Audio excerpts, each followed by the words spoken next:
Welcome to my channel Ankita's kitchen. पुदीने की खूबियाँ तो हम सब जानते हैं और समर सीजन में तो ये और भी फायदेमंद होता है।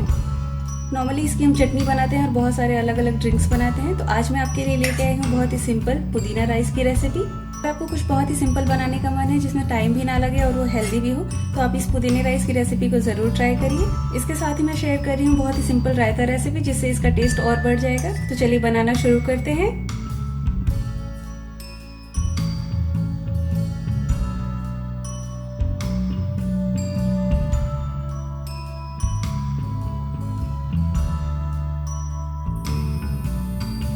पुदीना राइस बनाने के लिए सबसे पहले चावल को अच्छे से वॉश कर लेते हैं। मैंने रेगुलर मेजरिंग कप से 2 कप राइस लिया है। मैंने चावल को अच्छे से वॉश कर लिया है, इसे सोक नहीं करना है। अब इसे एक साइड करते हैं। यहाँ पे मैंने पुदीना, धनिया पत्ता, लहसुन, अदरक और 3 हरी मिर्च ली है। इसकी चटनी बनाएंगे। तड़के के लिए मैंने यहाँ पे एक मीडियम साइज का प्याज लिया है, इसे बारीक कट कर लिया है। 2 सूखी लाल मिर्च, 2 लौंग और 1 दालचीनी का टुकड़ा लिया है। एक प्रेशर कुकर गर्म करके इसमें तेल डालेंगे, 2 टेबलस्पून, पिंच ऑफ हींग, 1/4 टीस्पून जीरा, थोड़ा सा करी लीव्स और ये तड़के की सारी चीजें डाल देंगे। इसे एक बार मिक्स कर देते हैं। इसमें ये प्याज ऐड करेंगे और इसे मीडियम फ्लेम पे कलर चेंज होने तक भून लेंगे। इसे मैंने 1 मिनट तक मीडियम फ्लेम पे फ्राई किया है। इसका कलर चेंज हो गया है। इसमें मैं 1/4 टीस्पून धनिया पाउडर ऐड कर लेंगे और ये जो चटनी बना के रखी थी उसे ऐड कर देते हैं।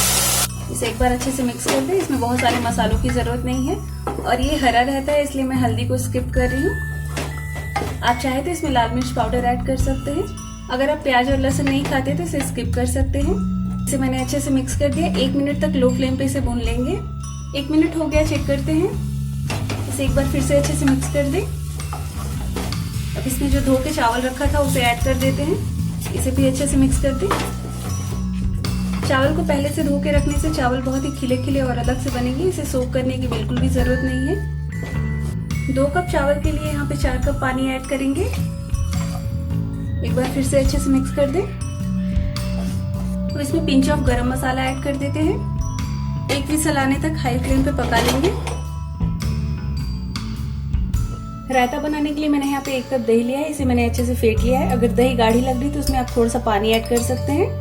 अब इसमें ऐड करते हैं कुछ सब्जियां। यहाँ पे मैंने प्याज, खीरा और टमाटर को बारीक कट कर लिया है। 1 हरी मिर्च ऐड कर देते हैं। इसे अच्छे से मिक्स कर देते हैं। ये बहुत ही बेसिक रायते की रेसिपी मैं आपसे शेयर कर रही हूँ। ये सारी चीजें तो हर किसी के घर में अवेलेबल होती है। आपको इसमें से जो भी चीज पसंद ना हो उसे स्किप कर सकते हैं। अब मैं यहाँ पे ऐड कर रही हूँ थोड़ा सा ब्लैक सॉल्ट, रेगुलर सॉल्ट। यहाँ पे मैंने भुना हुआ जीरा और सौंफ को हल्का सा दरदरा कर लिया, इसे ऐड कर देते हैं। इन सारी चीज़ों को अच्छे से मिक्स कर दें। आप इसमें चाहें तो लाल मिर्च पाउडर भी ऐड कर सकते हैं। इसमें ऐड करते हैं बारीक कटा हुआ धनिया पत्ता और ये हमारा बहुत ही टेस्टी और रिफ्रेशिंग रायता तैयार है। अगर आपको मेरे वीडियोस पसंद आते हैं और रेसिपीज हेल्पफुल लगती हैं तो मेरे चैनल को सब्सक्राइब करके बेल आइकन को प्रेस कर दीजिए ताकि आने वाले हर वीडियोस की नोटिफिकेशन आपको मिलती रहेगी। रायता रेडी है। 1 विसल आने के बाद मैंने फ्लेम ऑफ कर दिया था और प्रेशर कुकर ठंडा हो गया था और चावल काफी अच्छे से पक गया है। अब इसे सर्व कर लेते हैं। पुदीना राइस और रायता की सिंपल सी रेसिपी तैयार है। इसे मैंने बनाने का बहुत ही आसान तरीका आपसे शेयर किया है। तो इस रेसिपी को जरूर ट्राई करिए और अपना फीडबैक देना ना भूलिए कि आपको मेरी ये रेसिपी कैसी लगी। Stay fit, stay healthy. Thanks for watching my videos.